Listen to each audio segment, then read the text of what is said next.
Salut, salut. Allez, on se retrouve en ce mois de mars pour un petit suivi de semis. Et là, on peut constater déjà que la nature se réveille.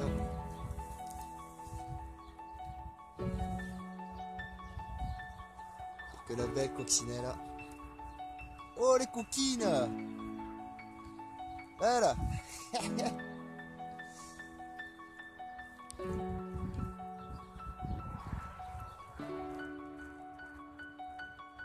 Allez, beaucoup d'amour pour ce mois de mars. C'est parti.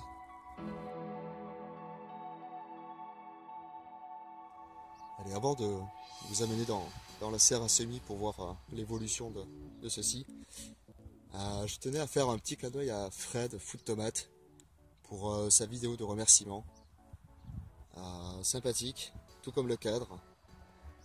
Je parle au nom de tous les jardiniers que tu as remerciés. Et puis, bien sûr, tous les autres qui n'ont pas été cités, mais le cœur y était.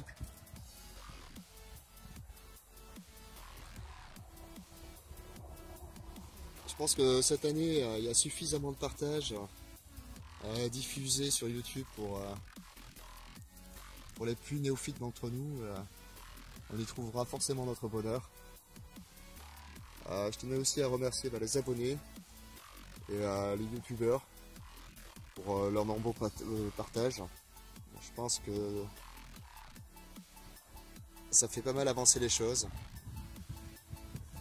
Petit clin d'œil à Léa, franchement t'es vraiment active, on peut te trouver sur toutes les chaînes. Et petit coup de cœur du mois quand même. Alors bon, j'en ai pas mal, hein, je vais pas tous vous citer non plus, parce que sinon la vidéo va durer 30 ans. Jacou et Lydie. On sent que chez eux, la machine est bien rodée. Hein. Donc un chouette partage, un chouette suivi de leur semis également.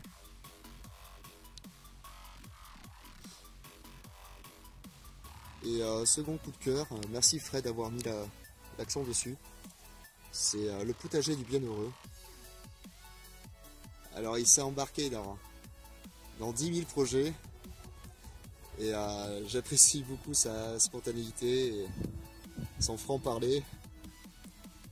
Je crois qu'il va nous amener dans des drôles d'aventures. Et j'avais beaucoup apprécié le petit tour de passe-passe que tu avais fait. Le déplacement instantané. Alors je m'y suis entraîné un peu. Bon, c'est pas encore ça. Et tu vas voir un petit peu ce que je suis capable de faire. Allez, c'est parti. Permutation. Merde, j'ai pas l'air d'un con là. Je me suis encore planté. Végétalisation. Ah bah toujours pas. Transplantation.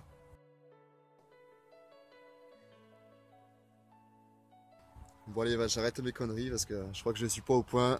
Et celle-là, je préfère te la laisser.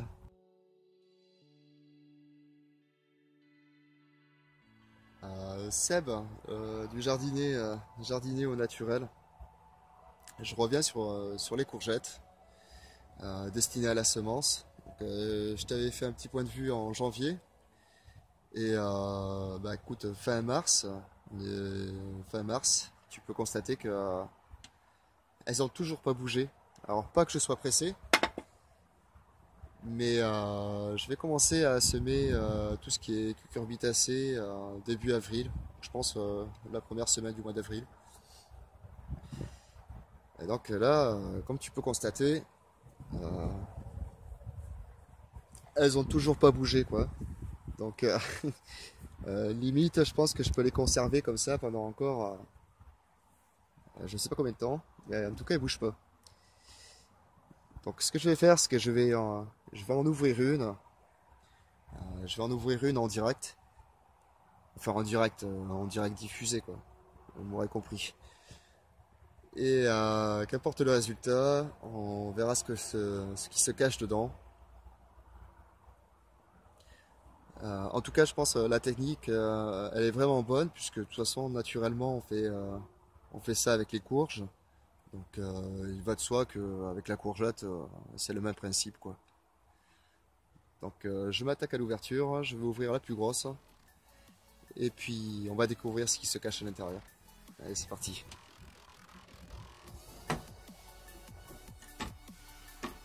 Pour voir le bébé que c'est quand même, hein. Là, ça fait 6 mois qu'elle a été ramassée.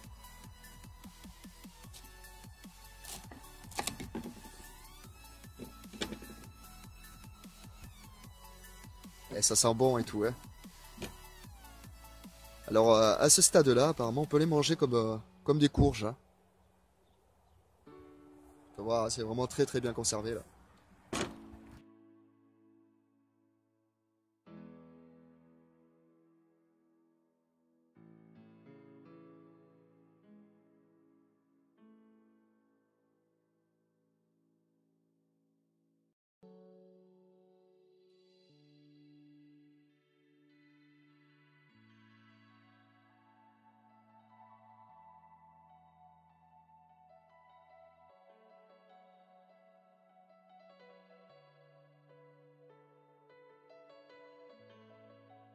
Les aléas du direct. La caméra est tombée.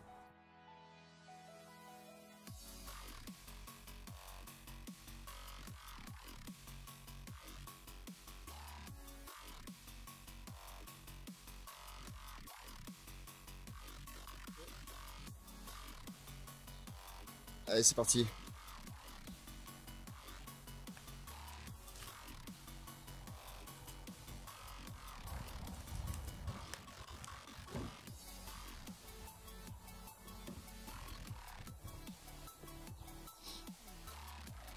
Elle est magnifique, franchement.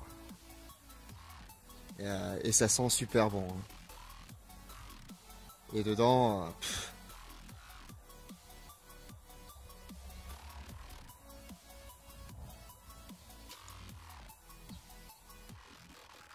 voilà des belles semences. Alors super, hein, je vais les faire sécher. Et on va voir ce que ça donne après par la suite, quoi. En tout cas, je vous recommande sa vidéo. Je vais peut-être vous mettre un petit i par là, là. Et là, il y a un paquet il y a un paquet de semences, hein. J'avais fait ça déjà avec d'autres courgettes. Dans une courgette, j'en ai ramassé 369 exactement. Donc l'abondance de semences et l'intérêt qu'il y a autour de ce sujet-là est facilement compréhensible. Bon ben, je suis vraiment ravi, puis je vous emmène enfin dans la serre. Allez, c'est parti. Je peux plus m'empêcher, franchement, un grand merci Seb, hein. Tu vois, ça c'est un genre de partage réussi. Euh, les semences, bah écoute, elles sont bien dodues, bien trapues. Je crois que j'en vois même pas une seule, si peut-être une là. Euh, elles sont vraiment impeccables, hein. Génial quoi. Bon, la courgette, je vais pas la consommer, mais par contre, je vais la donner aux poules. Ça leur fait de quoi picorer pendant plusieurs jours. En fait, elles se régalent ainsi. Et enfin, encore un grand merci à toi, Seb. Tu vois un petit peu les résultats? C'est super. Allez, je poursuis. Allez, un petit suivi en ce 19 mars dans la serre à semis. Bon, ben, serre qui commence à bien se remplir. Je vais commencer par la patate douce là, qui s'est bien installée. Et il va falloir que je commence à la bouturer. Alors Seb de Jardinier au Naturel avait fait une chouette vidéo là sur cette bouture, je vous la conseille. Pour les autres semis en cours, ici on a de la laitue, donc toujours de la Lolo Rossa. Et ici, petit clin d'œil à Léa. Regarde ta salade en mélange. Bah, elle se porte assez bien, ça a bien levé. Donc un grand merci à toi. Ça c'est la betterave shoga. ici je suis assez content, c'est mes boutures de consoude sur racines que j'avais effectuées en automne. Donc tout a quasiment levé.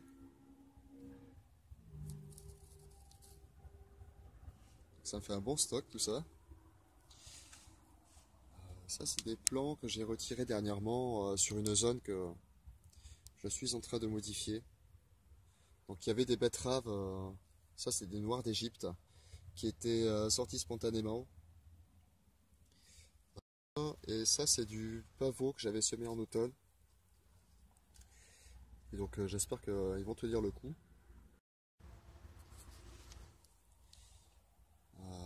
Ici on a tous les œillets d'Inde. Ah ben, ça démarre petit à petit. Là c'est mes fameux rouleaux de papier toilette. Alors le principe est sympa, le recyclage est sympa, mais franchement ça demande pas mal d'eau, hein. Ça a souvent soif. Ça c'est des laitues qui demandent à être encore repiquées. Et sur les plateaux de dessus, c'est principalement des fleurs. Bon, la tétragone c'en est pas, c'est de l'épinard de Nouvelle-Zélande, ça. Donc c'est très long à lever. Après, on a de labourage qu'il va falloir que je repique vite fait parce que ça aime bien les sols profonds.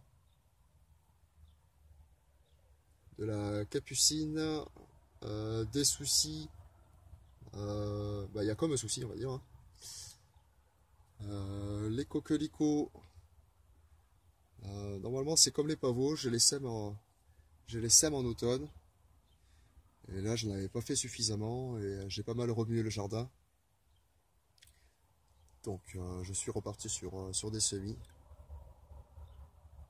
L'avantage de semer surtout ces deux-là en automne, c'est que ça fleurit et ça fait des plus jolies fleurs, quoi. Ça a le temps de bien s'installer. De la betterave, ça c'est des zinnias. Ici on a de la amarante à queue de renard.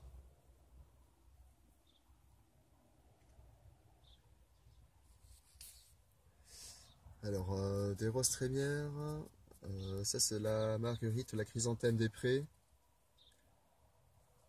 Ça c'était une céréale qui avait poussé spontanément sur le jardin. J'avais récolté les semences et puis ça a l'air de sortir petit à petit là. De la nigelle de Damas. Ici on a des bleuets. Les cholsillas, c'est du pavot californien. Alors on fait des fleurs, on fait des infusions avec les fleurs. Encore des soucis qui ont des soucis. Des œillets de poète.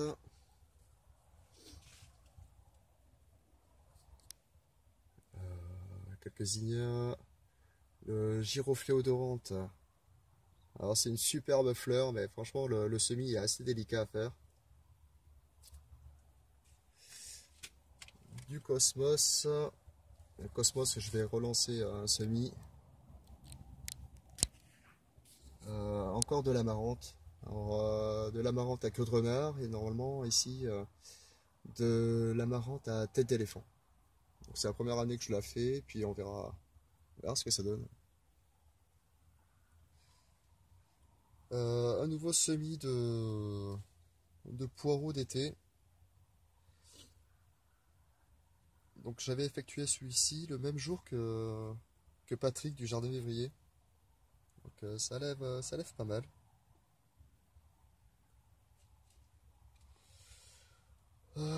Du persil qui lève petit à petit. Restant d'œillets d'Inde. Les semis de poireaux d'hiver. Ici c'est la coque lourde.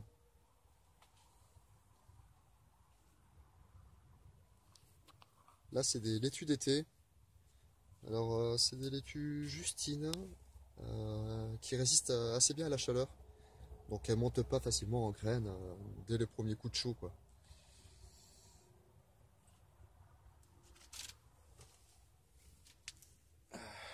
Là j'ai mes poivrons, mes piments et mes aubergines.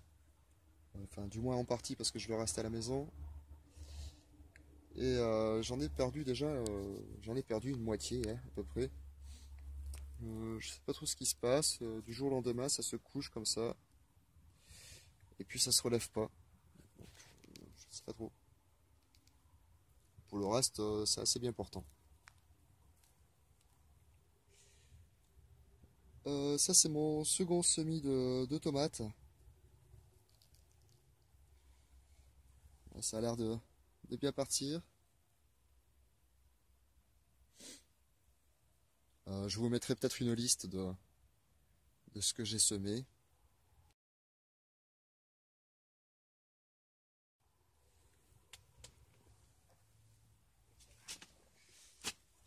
Alors là, on a du ricin.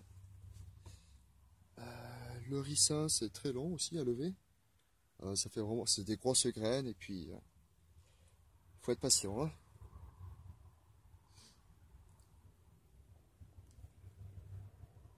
Mon second semis de tomates précoces. Donc ici, c'est de la tomate glacier qu'on reconnaît facilement avec son feuillage à feuilles de pomme de terre.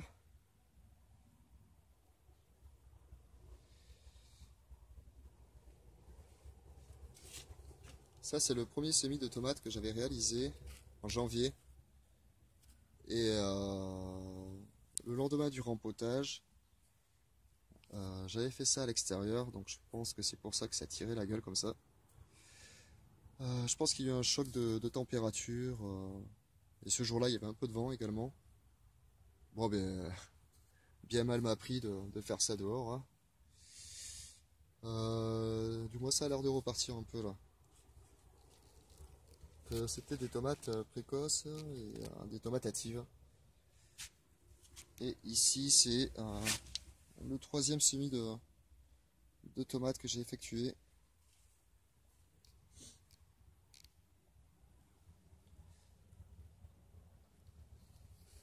Donc Fred, Food Tomate, t'avais bien aimé les pots. Alors ça fonctionne assez bien. Et ça se range assez bien également.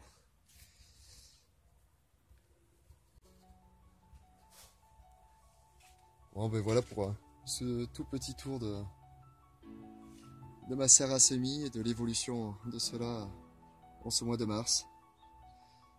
Bah écoutez, je vous souhaite un bon printemps, de bons semis. Éclatez-vous. Et on se retrouve très vite pour une prochaine vidéo. Salut, salut la compagnie.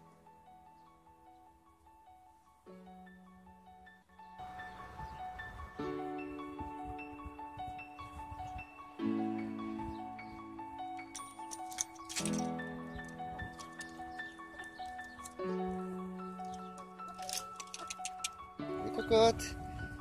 Ouais.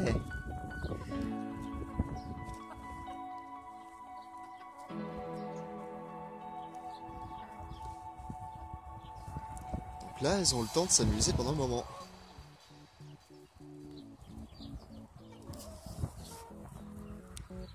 Et ça y est, Poussinette a fait son premier œuf. Ouais, t'es belle, hein.